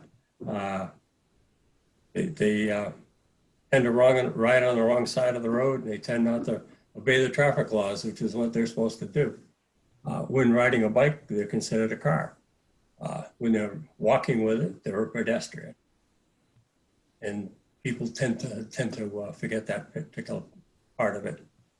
Other than that, I don't know. Oh, one other thing I'd like to see. If you covered recreation, and I apologize if I missed that, we have a very nice resource in town, the Taunton River. And as a town, we have no access, or very limited access to it. Very few pieces of land that are owned by the town, or very few accesses for like a canoe input or something like that for people that could enjoy the river. The town does own some land off of South Street East. I don't know how reasonable it would be to do something with that. I know the state does have some programs to work with that. And the Taunton River Stewardship Council actually has funding with Bill Napolitano and that crew. Yep, Bill would have been on the call today, but limited participation, so we let him go. But he certainly is one of the more valuable resources for sure. Bill knows an awful lot about the water resources and a lot of the environmental issues around a lot of towns. Yeah. We kind of tease him. We say that he knows everything and everyone. So it's kind of a high standard. Yes. That's about all I can add, I believe, at this point. And if I've tied you up, I apologize. Thank you so much. Jed, you had asked if there were any areas that we thought would be a good for like node development for sort of small commercial, and I don't know any. I'm god awful at street names, so it took me a second to figure out what I was thinking of. But there's a four-way intersection at Orchard and Pleasant Street, and Lou just happened to start talking about it's right where the library's right up the road from this intersection, and it just every time I drive through that intersection, it seems like it should be there should be more there. It looks really, I mean, it's beautiful intersection, a lot of frontage on the properties, large plots. There seems to be already some parking. There's a lot of what look like historic buildings. So I'm saying this knowing full well that there's probably a lot of properties along the street, that are already protected, and developing here would probably be very, very difficult. But this, I could be the only one, but every time I drive through this intersection, I always feel like there should be, whether it's light commercial, something walkable, I don't know, just feels like it would be a great place to have a little kind of town center. And I haven't seen a lot of that in my travels. I'm also brand new to the town, so I'm still finding my way around. But figured I'd just throw that out there. Thank you. Does anyone else agree with that? Is that a particular location that others have thought about as they travel through it? I think the part of this is Lou Bousquet again, I apologize. That's a residential area. I mean, it really is what most people consider the center of town, that particular intersection with the church and the rectory across the street and so on. There was a few businesses there, but I think parking probably would be an issue. A lot of land around there is actually, some of it is owned by the town behind a fire station and things like that. Now, if you're going to end up moving that, there's a possibility to do something with that in the future. As a thought, I'm just, like I said, I'm just throwing that out there. That's probably the biggest parcel right there. The library is pretty much landlocked unless you buy one of the houses next door. And that also is tied up with, it has to be maintained as a town, some type of a town building. It was originally, I believe, donated as a town hall. Other than that, you have it's a whole residential area. You know what I mean? There's some of the older houses, as I mentioned earlier, in town, not the oldest, and some new ones have been built, but it's a mixture in there. There's some big old ones that had a lot of land, and little over time, the land has been chopped up, and now it's a bunch of different houses. And Lou, you just mentioned that were you referring to the library or going forward, the library would have to maintain some sort of municipals? I believe that's my understanding of, Pat Riley or someone can correct me if I'm wrong. I thought there was something in the deed on that it had to be maintained as some type of a town building. It doesn't have to be a library, but I mean, it has to be some sort of municipal use. Right. That was my understanding. I could have misinterpreted that. Okay. I was just happy to hear that that's the de facto town center that I identified. That was just nice job, by the way. And a lot of people with some zoning and if the fire department was looking for potentially a new public safety building, if there was something that could be done, if that land wasn't deeded for the library. I mean, there might be some properties there that you could do something with. I mean, you have a lot of residential. If you're bringing in services and amenities, that might be something that the community there would be willing to listen to. And then obviously, in the planning process, if you stipulate some land development for public use and beautification and or amenity development along with, it just looks and feels like it should be more than it's presently developed, and that was kind of my.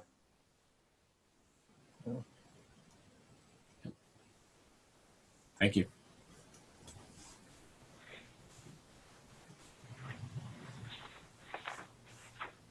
So one of the questions that, is in talking with some folks who are familiar with Raynham, and I apologize if I'm pronouncing that wrong, but it sounds like most folks say Raynham. And That's incorrect. okay. Oh, it's incorrect. It's Raynham, yeah. Raynham. For the new ones, it's Raynham. Yeah. There's a whole thing on Facebook about that. But I bet there is. Yeah. Well, I can say I live in Carver, but it's pronounced Cava.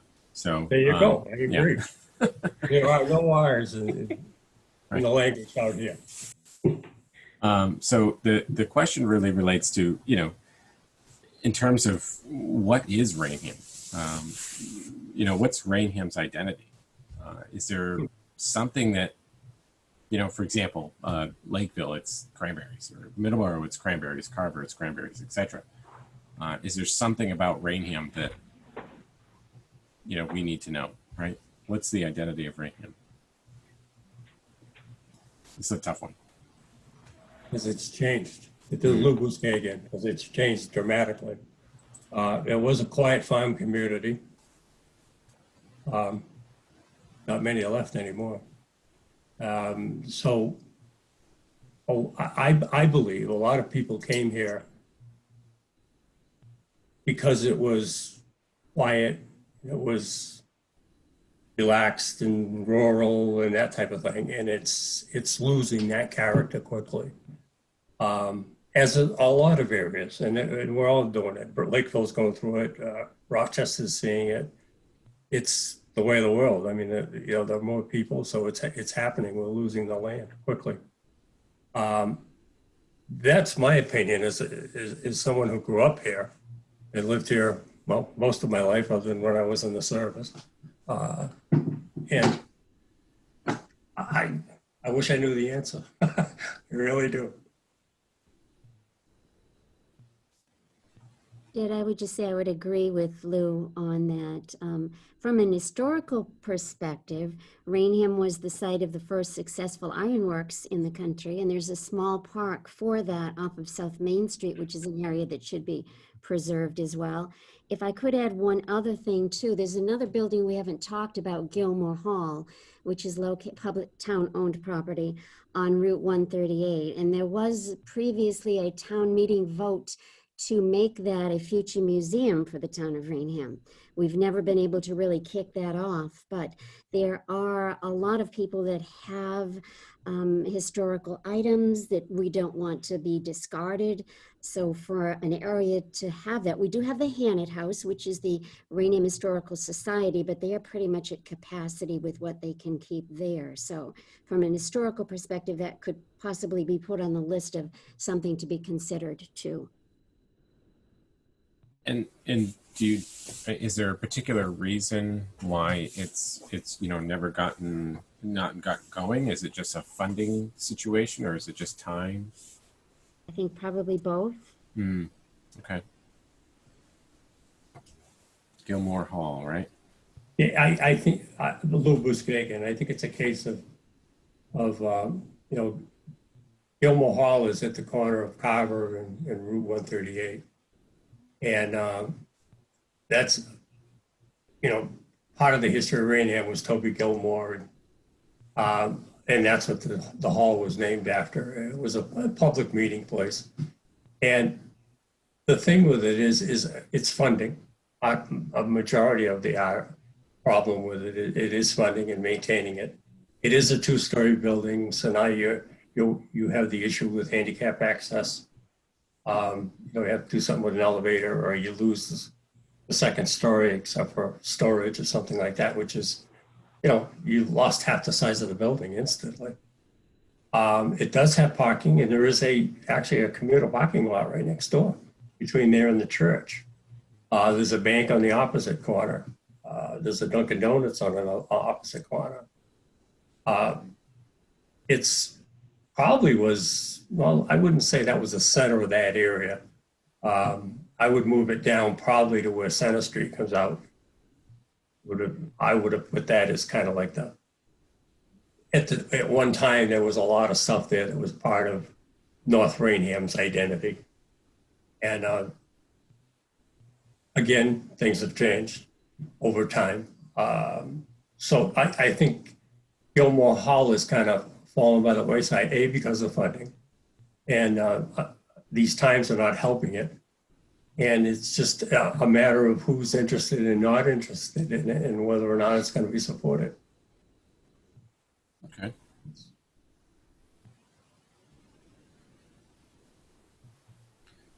One of the things that, the community needs to consider, especially Raynham, is the potential impact of South Coast Rail. South Coast Rail, as you know, is currently being constructed at phase 1, which will not come through Raynham, or at least not the way the next phase is anticipated to, and the potential of redeveloping the dog track. I know it can sometimes be a controversial topic, so by all means, if it's not something you want to share, that's fine. But I'm just curious about folks' opinion about how that would change North Raynham. What, developing the dog track? Mm-hmm. Yep. And the train coming through town.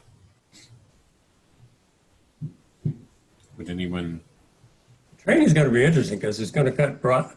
Depends how they do that. You're going to cut a bunch of different roads, and I understand it's only during the time that the trains are traveling. But one of the major issues is crossing Broadway.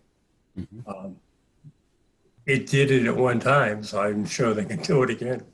The use of the road has changed as far as the amount of traffic and that type of thing. I'm not sure what the dog track. You know what I mean? It's a really interesting property. It really is. There's a lot of businesses, and it just seems like they just grew. I mean, there was no rhyme or reason, but then again, it's private property, and that's the way it was developed. And it was kind of out of sight, out of mind. Kind of the end of the road, so to speak, as far as Raynham is concerned, right on the eastern line.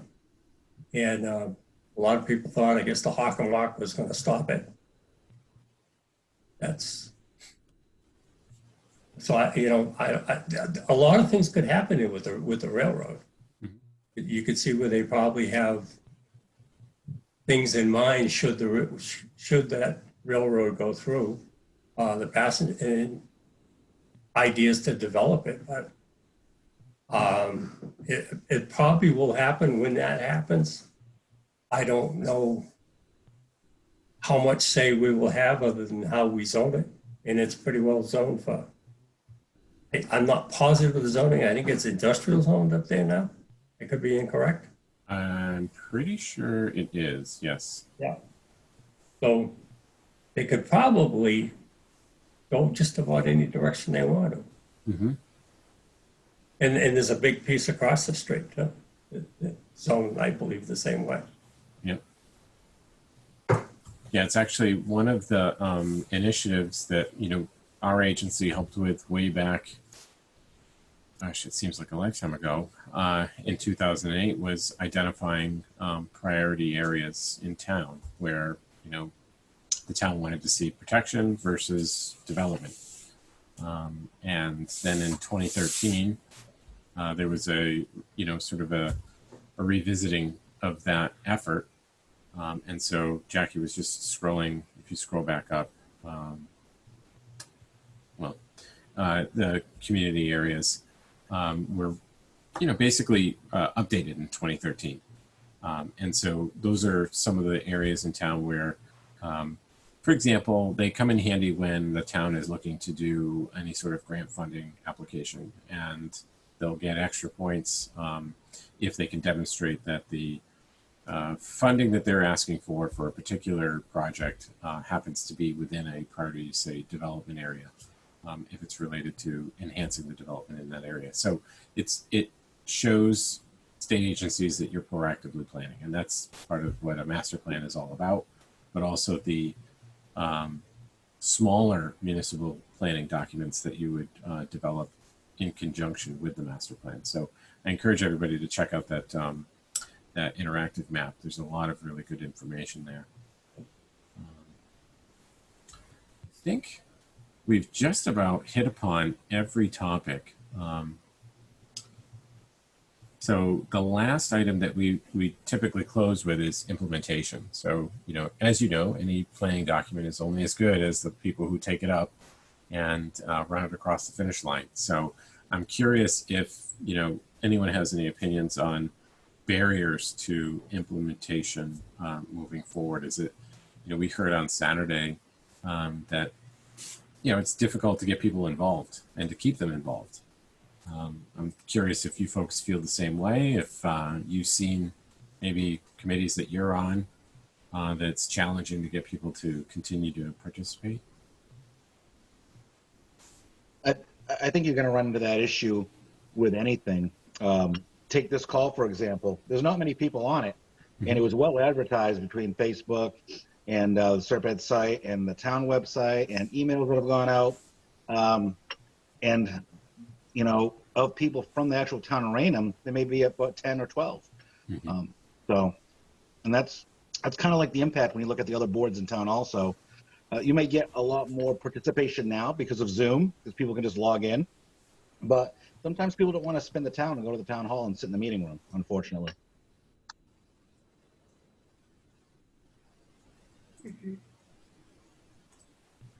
What about, I know you mentioned that, like this event, well advertised, it's out there, the information's out there. Is it a different strategy of communication, or what else can we, but also the town, do to create that sense of communication between constituents and create that line of communication? If we could find out how to answer that question, I think we would answer every question in the town with attending meetings and attending annual town meetings. I think that would fix the problem there. Unfortunately, there usually isn't a lot of community input unless it greatly impacts them at the moment. But then there will be public outrage afterwards if something goes through. And then you can always turn back and say, well, why weren't you involved? And it's the constant cycle of that, I think, is the end all issue. Well said. Lou Buscagan. The thing is again, we talked and I said, what you asked, why do people, what's the identity of Raynham? And the thing is it seems like people care, but they don't. If this is coming across well, like was just stated, if it affects them, they care. Other than that, they will complain, but they don't want to get involved. I've been involved in different things over the years, Conservation Commission, cemetery, different ones. And they all have the same issue is getting people involved. It's thankless, and you just have to commit to do it. And many people, perhaps they cannot, with daily lives, like, I take my hat off at you're working for Serpent and here it is 8 o'clock at night and you're still working. Not everyone will do that.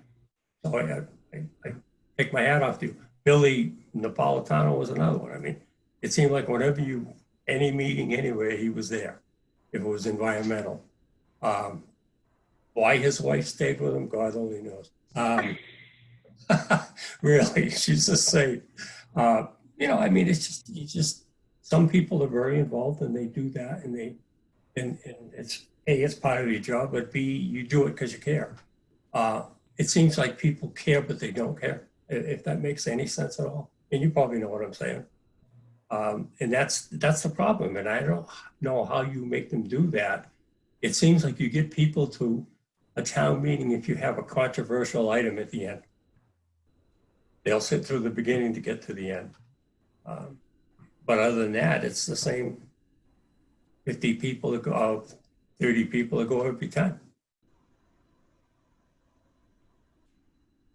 I would just say amen to that. And it's a 60 $1,000 question, how to get people involved. It drives me crazy. The last presidential election, we had a huge turnout, but we have a local election and you're lucky to get 1,000 people to come out to vote, or a few hundred.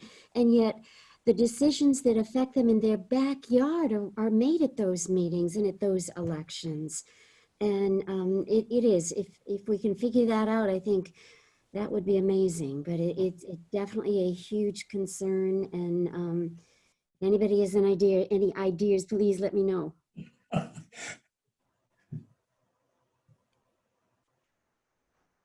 just have to say that being like relatively new to this, you know, owning a home and being involved in the town, how the town is run, I probably wouldn't have gotten involved if like my neighbors hadn't explained to me kind of what was going on.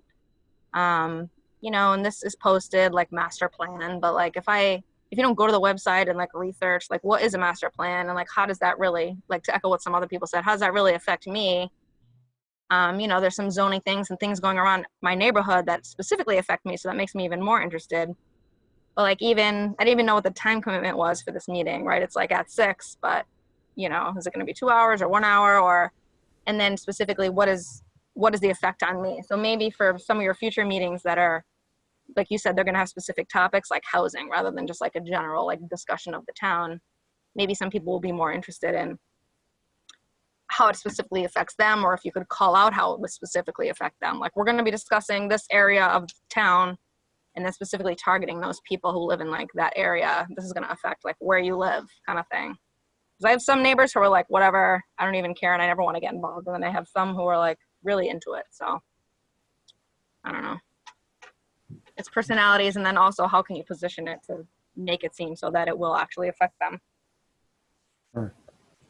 I think Rachel makes a really good point. I think back to your original question, I don't know if there's a way to sort of preemptively get people involved. I mean, I think some people get involved and they're on this call or they're on calls like this, and then a lot of people are not. And you know, I think to one of your original questions, you know, we need to obviously execute a really good plan. You know, get the right support, whether it's from the Board of Selectmen, you know, get the financial support from the town, prioritize that list of things that are executable and in what time frames, and then really begin to push some of these things toward reality, like to fruition. And I think once you start to do that, and this kind of ties in with what Rachel was saying, once you really start to talk about, hey, this is a reality, we're looking to, you know, get approval to do this actual thing, the people that impacts are going to be the ones that then start to show up and get involved. It'll be the 11th hour and it'll be the very end of the process, but that's when you'll start to see that involvement tick up. But I don't know if, you know, you've done a really nice job publicizing this. You have Instagram, Facebook, it's all over the place. And you know, the turnout is what it is. I think, you know, we just have to do a really good job of creating an actionable plan that's well organized and takes into account some of the feedback that we've been getting on these calls and through surveys, you know, looks to improve the town and you know, make an honest effort to add value wherever we can. And then I think if we can work with people like Pat Riley and members of the Board of Selectmen and members of in my committee, the Finance Committee, figure out ways to make sure that we have you know, appropriate levels of funding for this and not adversely affect you know, tax rates in the town and people's lives, and do this in a way that's palatable. I think we can move some of these things out of the planning stage and into execution. And once we do that, I think you'll start to see those levels of involvement tick up, if you will. So I guess Sure, and go ahead. Yeah, I think that's why we're having this conversation now, you know, to talk about what are these barriers. Maybe communication ends up being a big piece of how we implement this master plan moving forward. And to get back to your comment, we've received so many valuable comments and ideas during this period of time. So I don't want you guys to think that just because this is our crowd tonight, it's not, it's so valuable, it's so important. So I just wanted to say that. Yeah, and I guess, you know, we have a significant number of master plan committee members here tonight on the call. So I'm curious, the question is, what made you want to volunteer to be on the master plan committee, and hopefully you did volunteer. So take a stab, whoever, go first.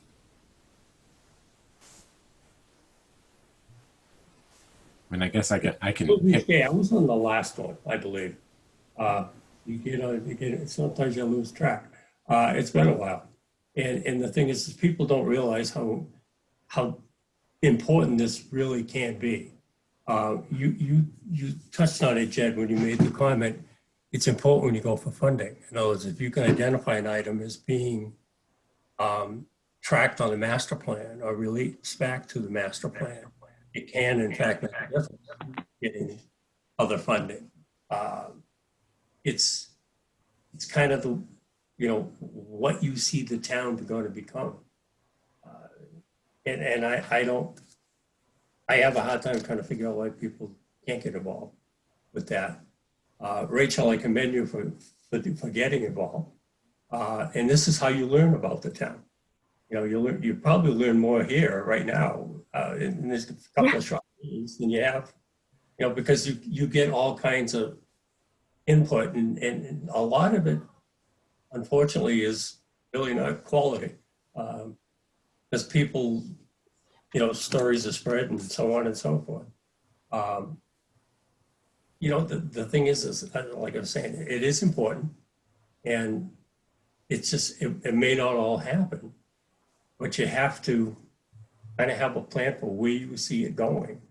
And hopefully you can include all the ideas or many of the ideas, and they are cohesive and it will work. But again, you have to be able to finance it and follow up on it. Rachel, do you want to add, what brought you to volunteer for the master plan committee?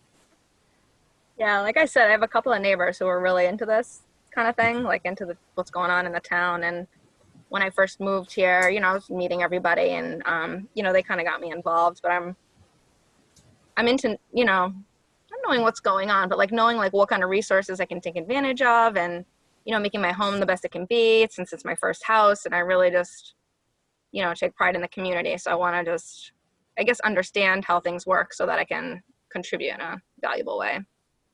They targeted me. They knew I had some time to help. And honestly, it's one of the questions. I guess it's one of the air quotes benefits of this COVID situation is the fact that we can have these meetings in our living rooms, our pool decks, perhaps at a beach where you're at. Wish I was here. Right. Do you find that potentially would encourage you to be, if this, not to say that the COVID situation would continue, but if the participation virtually were to continue, would that help get involved in other committees? Yeah, I was even thinking, like I was saying to my husband while we were on this call, like being virtual, I have a couple of like older neighbors who I don't really know like how to do this Zoom thing, but I could wear a mask and like we could all sit in front of the computer. It would be easier to get them involved than having to like try to give them a ride or get them to go someplace. So the virtual definitely does help trying to involve other people. And it definitely helps me. Well, I'm working from home anyway, but if I was to attend another committee, definitely having it be virtual is easier. Okay. Although less personable for sure. What are the drawbacks, I guess? Yeah. Gary, yeah, one of the things I want to do is meet people, so this is like a good way to do that too. Meet people in town. Excellent. Gary, I'm going to pick on you. What brought you to the master plan committee? Hi, Jed. Just a sense of community involvement. Like Rachel, trying to meet more people, find out what's going on. The only way I'm going to know more of what's going on in town and having a say of what goes on in town is get out there and get involved in these workshops and committees. And I've always been one to get to the polls and make my vote, and I just want to be more informed. And I want to know that for my family, I'm helping the townspeople make the right decisions for our future. And do you feel like the, that follow-up question of the remote participation, do you find that that may help you moving forward with, if the town were to, continue this kind of thing moving forward, would that help participation in other committees or? Yeah, I do. I mean, I certainly love the face-to-face, in my profession, that's been a common theme. But these virtual meetings is a help for me. I work long hours. So for me to be able to sit in the comfort of my breakfast nook kitchen and be involved in this meeting is a plus. Because it's a long day for me, usually on Monday through Friday. So it's always been tough, but I'm sick of making excuses and not finding the time to become involved. And that's why I'm here now. Great. Thank you. How about you, Kevin? I joined the committee because I definitely pride myself on being a impartial voice. Being on this committee here, I'm not a developer. I don't have any skin in the game of any controversial, areas of town that people want to develop, don't want to develop. I'm just looking at the long game for Raynham and making sure that whatever we decide as the committee is in the best interest of the town. I sit on the school committee. I definitely speak my mind also there, and I'm not afraid to vote against the pact, where the status quo would normally set in. I don't mind going the other direction, if you're making a valid point. I also definitely for healthy debate, which I think this committee is diverse enough that we can have healthy debate. And at the end of the day, whatever the committee decides as a majority, I'm not one to hold a grudge over it. Hey, the majority has decided.